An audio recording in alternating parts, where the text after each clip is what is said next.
Hey everybody, welcome back to On Stage, Off Stage. I'm your host, George Sapio, and this is episode number 139, March 2021. Our guests this month are Cheryl Davis, a playwright, librettist, and lawyer; Yvette Heiliger, a playwright, producing artist, activist, and educator; and we welcome back Lucy Wong, playwright, comedian, educator, and activist. All three of these artists are members of the Honor Roll, an advocacy and action group of women plus playwrights, allies of course, all of whom are over 40, and whose goal is the inclusion of women and female identifying artists over the age of 40 in theater. Many of our podcasts have been relevant to inclusion, and it's no wonder. There are many voices out there who have been marginalized and dismissed for far too long. And if you have your finger on the pulse of theater these days, you know we are starting, and I say starting, to hear from more voices that have been previously ignored. We are the generation excluded at the outset of our careers because of sexism, now overlooked because of ageism. We celebrate diversity in theater and work to call attention to the negative impact of age discrimination alongside gender, race, ethnicity, faith, socioeconomic status, disability, and sexual orientation in the American theater and beyond. The idea is that back when we were in our 20s, we were dismissed and overlooked because we were these girl playwrights. Many of us were. There were some who were fortunate enough to go to the right playwriting programs and get in the right pipelines, but a lot of us just weren't. And then we moved on with our lives. And now that the industry seems more open generally to women, now they're saying, well, if these women are farther along by now, then odds are they aren't any good. So why should we pay attention to them anyway? And so that's one of the reasons we think that honor roll is necessary, to draw attention to us and to people. That there's a whole forest. There is a great number of able and talented women playwrights over 40 who just haven't gotten the recognition they deserve. This is Lucy here. I want to add on to what Cheryl and Yvette said. I am one of the founding members. The honor roll kind of started from a rant. Brooke Berman on June 5th, 2018, put this rant about exactly what Cheryl is saying, that a lot of us have been dismissed or pushed over. We didn't get the opportunities, and now we're considered over the hill. And so after her rant, Teresa Rebeck invited people to her home in Brooklyn in end of June 2018. And in June, on the same day as Brooke Berman's rant, Jackie Reingold and I are the founding members of Honor Roll Facebook page, and we decided to get people, because Facebook, love it or hate it, it was a great place to organize people. And then we had our very first meeting, July 24th, 2019, at Susan Miller's house. She graciously offered her home and opened it, and Yvette came. Cheryl, I don't know, remember if you were there. I was. And so it was, we filled her living room to capacity. We actually had to tell people, I'm sorry, RSVPs are closed. I flew in from Los Angeles. There was someone else who flew in from San Francisco. Wow. People came in. I mean, this was a big deal that we were going to, come out with actions at the meeting. So we've been meeting like quarterly ever since. And of course, now on Zoom. Our next meeting, in case anyone is listening and wants to join by Zoom, is February 23rd, 7 p.m. Eastern Standard Time.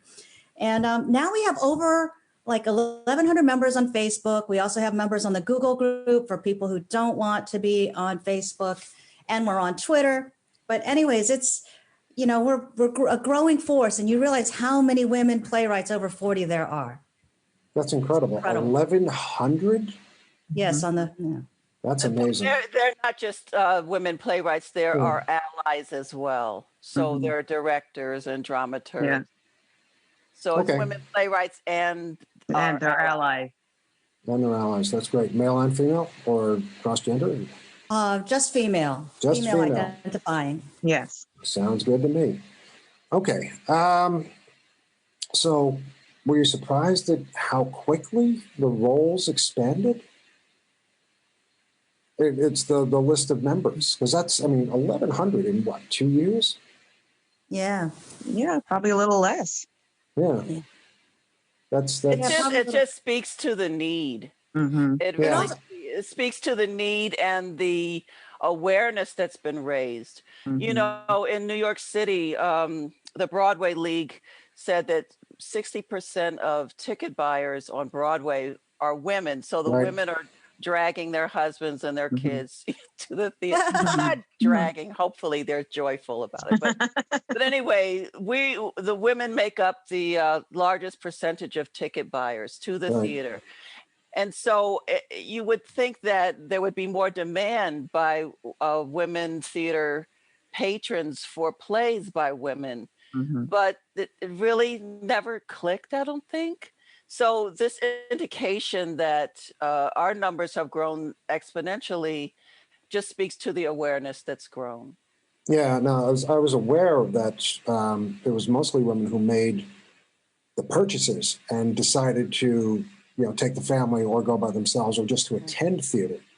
And I understand your line of reasoning that representation should have been better, but they were on the buying end. They were not on the planning end, which was pretty much, my demographic, which is old white guys.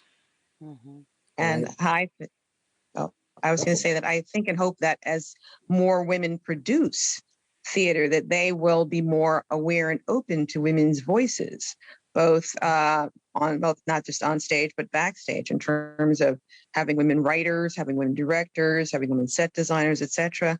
I mean, that's my hope and my understanding, that there are more women producers out there. But George, also to your point, money talks. Yeah, absolutely. Yes. So if women ticket buyers really had the will to either boycott plays that are not by women, or theaters that don't have seasons that include women, that would really speak volumes. There's power in the pocketbook. Oh, it's the ultimate power. It's just the organization that's needed to manipulate. Right. Okay, and so go for it. I was going to say, and there was a time, I forget, I don't want to mischaracterize any particular off-Broadway company, but it was a subscription house. And there was a fuss made about there are absolutely no women playwrights in a particular season. And that was made known. So when they called and said, "Hi, Ms. Davis, would you like to renew your subscription?" And I said, "Well, actually, I understand that you have literally no women playwrights in your season." Like, well, we're looking into that, and we will do something about that. So we're going to see if there's any out there. I'm not the first one. It's tragic, and like. In 2020, Scott Heller, the New York Times, wrote an article about the best of Broadway 2020. He included no women. So this is how Honor Roll as a force, let Scott Heller know that that's unacceptable in 2020. It's unacceptable before then too, but now we had some organizational skills. So many of us wrote letters to the Times, or I tweeted to the Times, like, this is unacceptable. Are you kidding me? Best theater of 2020, there's not one woman. And so they recanted and adjusted and added Larissa Fasthorse. It was.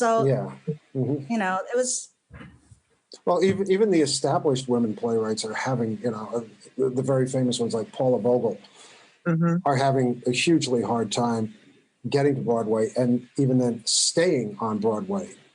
And it's not like Broadway is the be-all and end-all of American theater. I mean, off-Broadway, off-Broadway, and the regionals are where most of the action generally happens.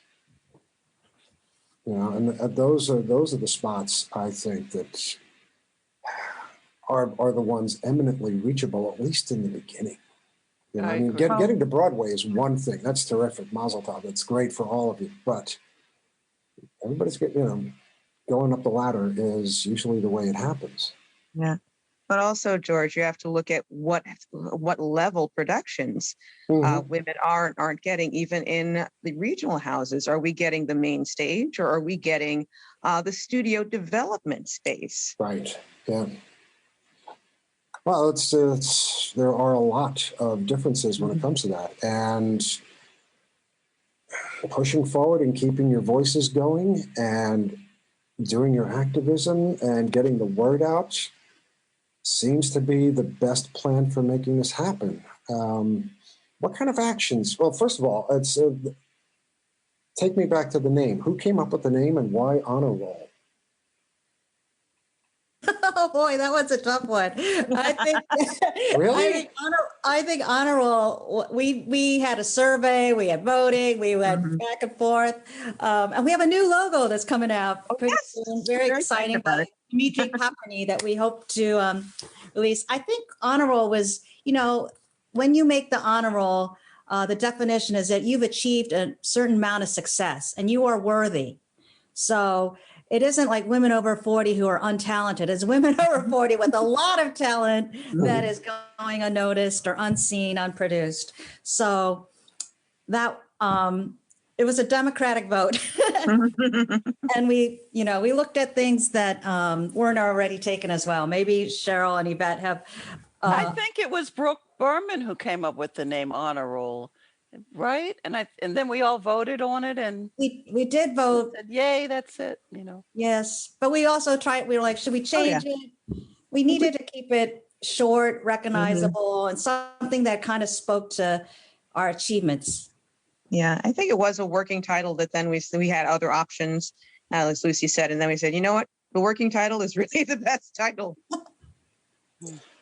That happens frequently. I know I've been through several groups myself, and the worst problem we've had was, what are we going to call ourselves? Yes. And most of the time we misjudge that one completely. Okay. So how has being a member of the honor roll helped each of you in your profession? Vocation, profession, which it's both really, because this is what we are, this is what we do, we're playwrights. So it's what we love, and ideally we make some money at it. Money? Wait a minute. Money, what's that? They get I know, money I'm for still their waiting for theater? my check, Cheryl. I know. I said ideally. That's it. So kind of like it's we straddle vocation professional line. Well, maybe Yvette wants to share some of the opportunities we've created. Yeah. Sure, that'd be great. I think what it's done is, like, we know we're not alone, so it's easier to approach somebody and ask them about projects, and Yvette can tell you about some of our projects. Okay, so we've had we have 2 books coming out published by Applause. She Persisted. It's one book is of scenes, one book is of monologues. We have recently started the Honor Roll Profiles Project, which is a blog of all of the Honor Roll playwrights and members who would like to participate. And it's an easy resource to go there and find playwrights, directors, producers who are members of Honor Roll. That's pretty new. Of course, we like to have fun. So we recently had a Zoom happy hour, which was a huge success. And out of that Zoom happy hour came the idea to have a publishing panel, which we're going to have in March. And 5 of the members will be participating, including myself, in the publishing panel.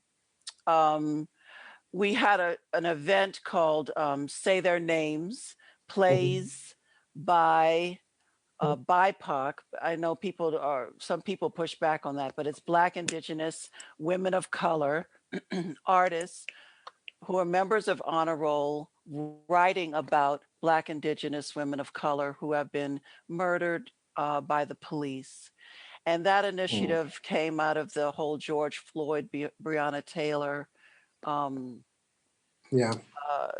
as a result of that. So we do a lot of activism in response to things that are happening in the country. We've had the nuts and bolts of online performances. We've had opportunities for BIPOC writers and TV webinars. Cheryl was involved in that. We have had director panels with women directors, and that was very interesting because I think we changed some minds of those women directors, and looking at women over 40, looking at our plays as possibilities to direct, because a lot of opportunities in the American theater do get introduced by directors, you know, who are looking for projects. We've had 2 TV writing webinars. We had Immigrant Stories performance at New Yorican Poets Cafe where many members told stories of immigration and immigrating here to the United States. Oh my goodness, there's been a lot. We've had several articles published. Yeah. I wrote an article called Honor Roll, We Got This, in the Dramatists Guild blog. I saw that. Yeah. We have Don't Call Us, We'll Call You, unless you're a woman over 40, which is also a blog article. Female writers fight, this is interesting. Female writers fight sageism with Honor Roll. Okay. And then a talkback podcast, access at any age. And then, of course, there are individual activist initiatives, you know, like Lucy mentioned, writing to the New York Times. And so a lot of things like that happen. So we're busy. Yeah, we keep busy. We're a very busy group. That's incredible. I mean, the amount of work that's gone in and the things that you've put forward and accomplished, again, for so short a time of an organization, because, you know, sometimes it just takes people 6 months to, you know, get to know each other's names and that sort of thing. It seems like y'all hit the ground running at top speed.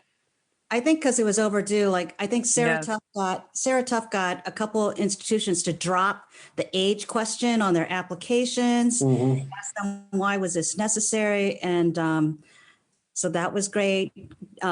People have been going to their connections, like Susan Cinnamon asked Next Stage Press to publish more honor roll women. So Jean Cato is doing that. I mean, we're really happy.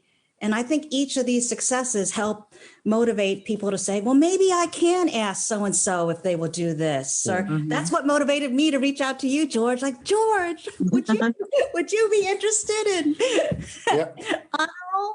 But you and I are old friends anyway. Yeah. So no, but thank you for inviting us on. And this is important stuff. And this is critical to the way theater is right now, where it has been, and hopefully where it's going to go in a couple of years, because, you know, speaking as somebody who reads a lot of plays, a lot of the voices that I've heard have been altogether way too homogenous. And reading all these, quote to me, new other voices that have not had the bullhorn or the bully pulpit or the proscenium, it's eminently fascinating. I have. Yeah, go on. I have some statistics for you, George. Okay, hit me. The Lilies does a biannual count called The Count. And for example, American white women are produced nationally, now at 20.5%. That's up from 14% in the entire friggin' nation, right? Yeah. Only 20.5% of white women are being produced. And then for women of color, like me and Cheryl and Lucy, we went up to 6.1% from 3.4%. So that's like over 90% of us who are not being produced, women. So, and you had asked earlier if we, what we were getting out of honor roll personally. Yeah. And I just want to say that for me, it's been more the opportunity to continue my activism in the American theater. And actually, I'm a little worried about that because I don't have a lot of time to write my plays. Because, you know, I'm so busy out on the battlefield making a way for future for the women coming behind us. And I know Lucy and Cheryl will agree with me that, but the time that we spend in activism, you know, we won't see parity in our lifetime, but we're taking the steps to make things improve for others coming behind us. I do feel probably I need to be a little more selfish, and I just was accepted to 365 Women. Hey, good for you. That's wonderful. Yeah. And so I have a whole year to write a play, and I'm like, when am I going to? Oh, I know. You better do it now. Don't wait. I've had to do it. Yvette, completely sympathize with you because I am married to someone who is exactly like you. Oh. My wife, Maura Stevens, is a remarkable playwright. She's really good, but her activism is something she can't put down. To her, it's you know how important it is because these are critical, pressing issues, and out of a group of 25, it's all going to fall to 2 or 3 people. Yeah, That's right. All right. I'm not saying that's true for all organizations, but for many of them. It tends to be true. Yeah. And she, like you, has very little time for writing. I mean, she's trying to write a couple of books right now. And oh my gosh, you know, I have to physically pull her away from the computer and dig her fingernails out of the screen. George, is she a member of Honor Roll? She's have her join Honor Roll. Yes. Well, I'm going to pass that on as soon as we're off. Please. Love to have her. Yes. Especially since she's an activist. Oh, she's an uber activist. Talk about she's the best education I've ever had. Hey everyone, thanks for listening to On Stage, Off Stage. I'm your host, George Sapio. This is episode number 139, March 2021. Our guests this month are Cheryl Davis, Yvette Heiliger, and Lucy Wong. These artists are members of the Honor Roll, an advocacy and action group of women plus playwrights and allies, all of whom are over 40, and whose goal is their rightful inclusion in theater.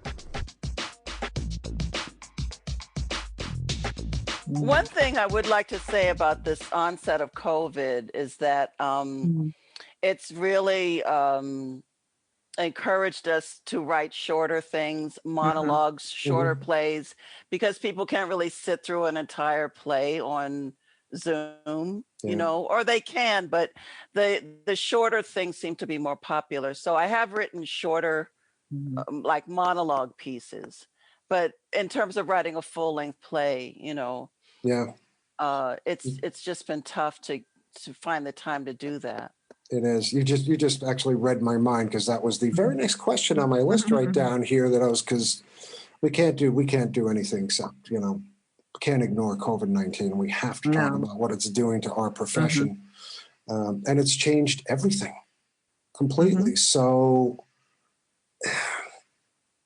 how has it been for each of you? I mean, how have you adapted to it besides writing shorter pieces? Has your focus changed on what you're writing? Do you write for Zoom at all? I mean, I know some people who won't write for Zoom. I mean, I love seeing stuff on Zoom, but I find it very hard to get my mind around to, well, I can only do this if we're on Hollywood Squares or something like that. So the format's different. So how has this affected each of your works? Well, I've actually been commissioned to write some short pieces on Zoom, including one short film musical. And we were asked to write it as a show that could be done on stage when theater opens back up. But in the meantime, what they did was they shot it in a theater and they filmed it and then they streamed it. And it was fascinating just to wrap my mind around thinking about both in terms of the theatrical and the Zoom/film state. So we've done that, and that film has actually been in some short film festivals now, and it won Best Musical Dance Film of the Los Angeles Film Awards. So we're very excited about that piece. That's great. But it's a different mindset because when you're thinking of something in Zoom, you're thinking of something like in a very limited box. It's not even the same as film because film you have an expanded screen area. But Zoom, you got to think about what can you see in this little box, the little Hollywood Squares or Brady Bunch box, and what sort of usually monologue can you do in that format? And like my first one was actually a two-hander with two women who live together. So I said, okay, good, I can have two characters in this one. The rest have been monologues pretty much. That's fantastic. That's fantastic. Lucy, how about you? Lucy here. For me, pandemic I've written more monologues, more comedy. At first but I think people do need to laugh, you know? So at first I was afraid to do comedy, but we gotta laugh. I need relief. There was just so much. At one point I had to limit my news. It was just everywhere I looked, bad news here, bad news. Fortunately, I had one play that was accepted into the West Hollywood Gay Pride Festival, and my director was very into Zoom, and he pushed some of the limits, and it ignited my imagination on how we could do it. But I'm actually working on some full lengths finally. 2020, I wrote more postcards and pages, and I vowed in 2021 I would reverse that. Now that you know who's in power. And so I wrote a play for a proposal about anti-bullying, and it made the semifinals. And so I have a couple of weeks to turn in a draft of the play that's worthy to advance the finals. And I got accepted into Crosstown Arts Residency, and I'll be in Memphis next spring to work in a 425-seat theater. And it's just, it provided me with so much motivation. Like, all right, use that opportunity to put something up, and don't dally, and don't worry when I'm going to get my vaccine. Because now we all have vaccine envy. That's the new normal. Okay, that's a new term on me, but it shouldn't be. Yeah, vaccine envy. Yvette, how about you? Well, like I said, my life has just revolved around basically activism and writing monologues here and there. But I just wanted to say, I have some more statistics for you if you want. I love statistics. Come on. They're cheerful, Yvette. Okay, so in New York City pre-COVID, the arts and culture industry in New York City employed almost 500,000 workers and generated over $120 billion, which is nearly 8% of the state's economy. And so because of the coronavirus, the pandemic, it's just really taken its toll on artists who have had some of the worst unemployment numbers in the nation. So I guess we're right around there with the other essential workers. I think we're essential workers. I agree with you 100%. Yeah. But my point is that even though we are hard hit, it doesn't mean we haven't stopped writing. We haven't stopped creating. You know, people are home quietly writing their plays, joining silent writing groups. I'm also a New York City Dramatist Guild ambassador.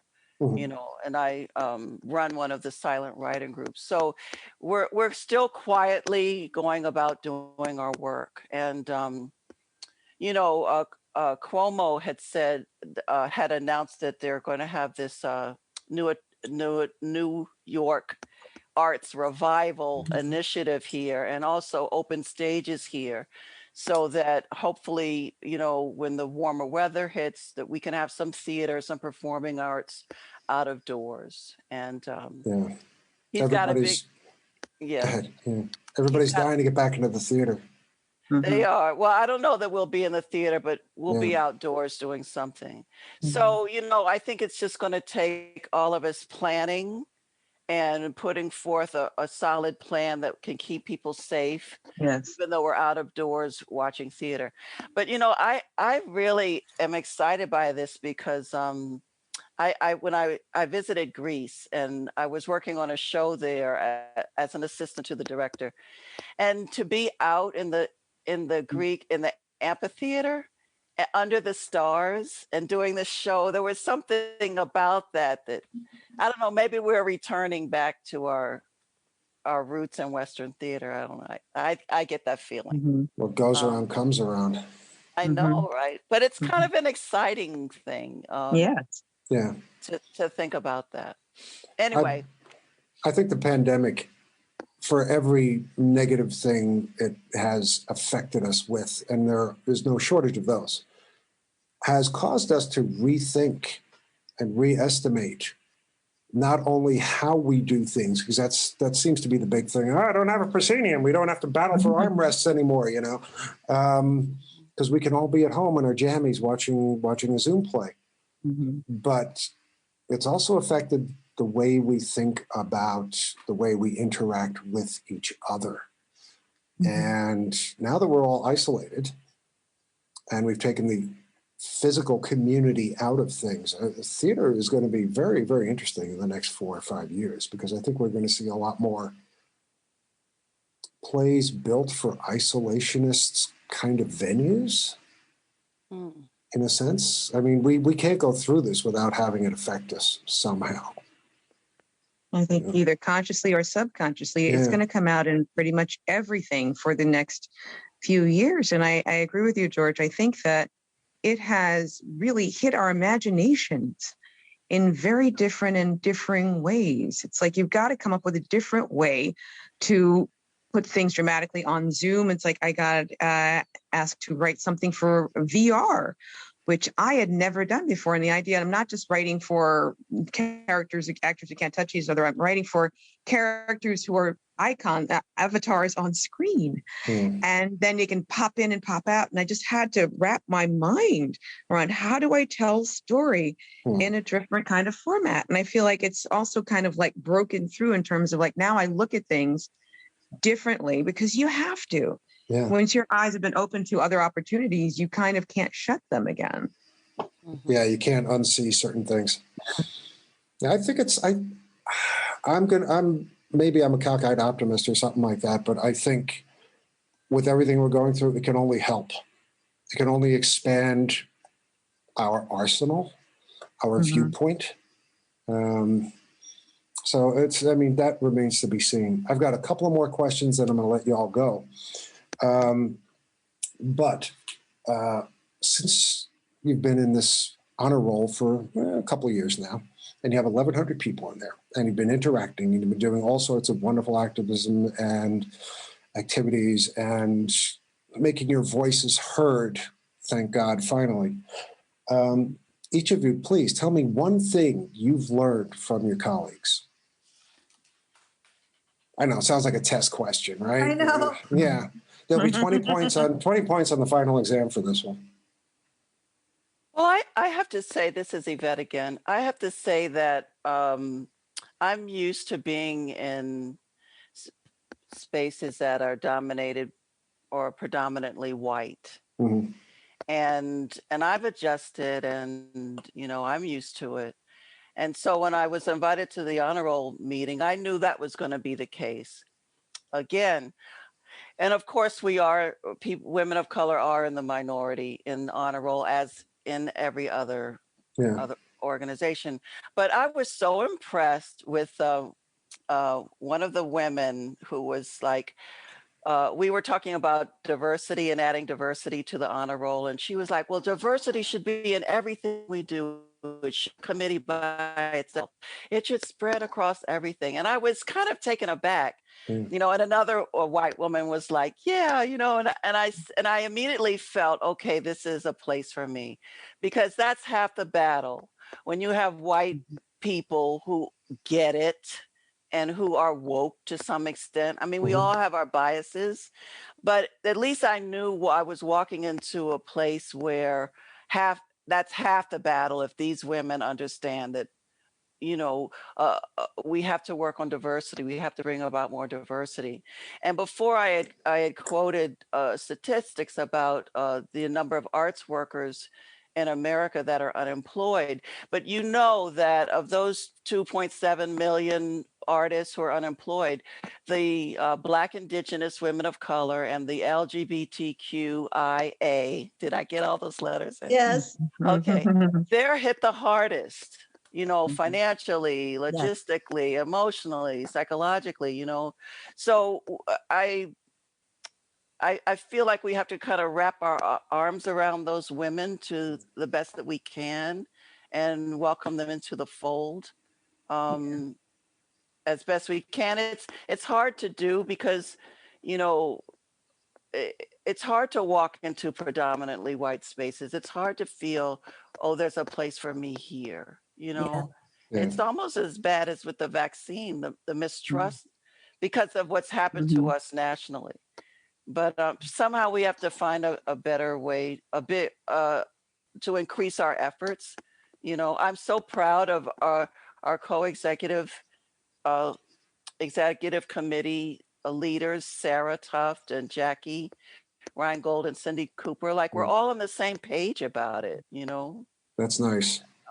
Yeah. That's nice, I think it's important to give a shout out to the rest of the executive committee members. Jackie Reingold, who was with me in the beginning, a co-founder, Sarah Tuft, Cindy Cooper, Olga Humphrey, and of course the rest of us here. And I just want to, everybody's been a team. And I think that's the one lesson I've learned, that we really do have power in numbers and in community. Because I think the pandemic, when you're stuck at home and all by yourself, and especially when you're a minority or BIPOC, you feel very isolated. And what Yvette just said, only 6% of us get produced. And you can start to feel really down. And if the dominant culture is telling you, well, your voice doesn't matter, or you're not good enough, or you're too old, if you don't reach out as a community to change that, you can really sink in that, and that's not good either. So I've found Honor Roll has helped me speak out a little bit and know the difference between activism and complaining, because I grew up with Tiger parents. You don't complain. Complaining is for losers. You do. And so I think, Honor Roll, one of the things we try to do as executive committee is to come up with actions, not just, okay, we're not produced, let's cry, no, we're not produced. So what can we do to move forward post-pandemic so that we will have more opportunities and parity? That's right. And I feel like I'm just piling on by saying that the connection I feel to other similarly situated women has been really great. I mean, normally I hate the idea of a Zoom happy hour, but I had a great time at our Zoom happy hour, seeing all of these different faces and feeling a connection. Because I think, as Yvette was saying, we're so used to being the only one in the room. And the fact that that you should not be the only one in the room, and that we have power to change that. We can help open the doors for others. I mean, I have done things where I will post something that I'm doing on another website and another Facebook page, and somebody from Honor Roll will say, "You go, girl," or "Somebody needs to hire this woman," or something like that. And I feel, oh my God, I feel supported. I feel like there's really, the saying is a rising tide lifts all boats. And I feel like we can do that for each other. And I feel like we, the Women Plus of Honor Roll, are really getting into, we want to help all of us rise. And I think that's a great feeling. I think that's amazing. I wish you nothing but absolute success. May your voices get louder. May your voices reach 100 times more people, and may your writing hand never stop. That's what I think that's what we do. Okay, I'm gonna, this has been wonderful. Oh my gosh, I wish we could do this for another hour. George, may I say one more thing? Yes, of course you may. I was so moved when President Biden signed the executive order to dismantle racism across all the government agencies. Yeah. And really holding people accountable to doing the work to dismantle systematic racism. The American theater has to do that too. I agree. We have work to do in that area as well. And when he signed that order, I felt like this man has taken, his foot off my neck in this country, the foot off the neck of people of color in this country. Yeah. So, there's a lot of work to be done. We're celebrating now because we've made progress here in Honor Roll, but there's still a lot of work to do. And having allies in that fight are so critical and so important. You can't do it by yourself. You can't, and you need everybody. Anyway. I'll get off my soapbox. No, never, never get off your soapbox. Once you stop soaping, nobody hears your voice anymore. So before we wrap up, please, one at a time, we'll start with Lucy. How do we find you? Because I know my listeners are going to want to know more about Honor Roll. Oh. They're going to want to know more about you as artists. How can we find you, and how can we find out more about you? Oh, that would be amazing. I am on NPX. I do have a profile at Honor Roll, Playwrights.org, and I'm on Twitter at Sensuous Gourmet and Instagram, The Sensuous Gourmet. And that's basically the best way to find me. Great. Cheryl? I have a Facebook page, Cheryl L. Davis Playwright. I also have a website, cldplay.com. And I am active on Twitter and Instagram as @VirgoBrain. At Virgo Brain, huh? Yes. Okay, I like that. Yvette? I also have a profile on Honor Rolls, the Honor Rolls profile blog. I'm on the New Play Exchange.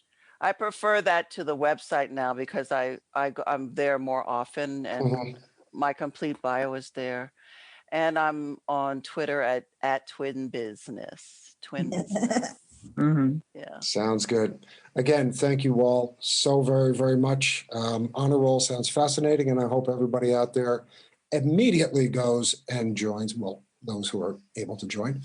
Thank you. Thank you so much, George. Thank you so much, George. Anytime. Hey kids, thanks for listening to Onstage Offstage. Onstage Offstage is produced monthly, and all of our shows can be found at onstageoffstage.org and also on iTunes. If you enjoy what we do, please recommend us to your friends. Don't forget to like us on Facebook and follow us on Twitter at OnOffStage. And if you are a theater artist with an upcoming project of interest or work in a part of theater we haven't covered yet, or know of someone in the theater who would make really good chat, send us a note at info@onstageoffstage.org. Onstage Offstage believes in and advocates for a world where all people are free to live their lives as they wish, in peace and without fear. We believe in universal respect, diversity, and equality in all areas of life for all people, no matter what their nationality, race, religion, age, sexual status, or gender. Onstage Offstage will never promote or endorse those who seek to diminish others because of who they are. I'm George Sapio. Thank you once again for listening, and please, kids, stay safe. Be careful for yourself and for those with whom we share this rock. And as always, happy theatering to all of you.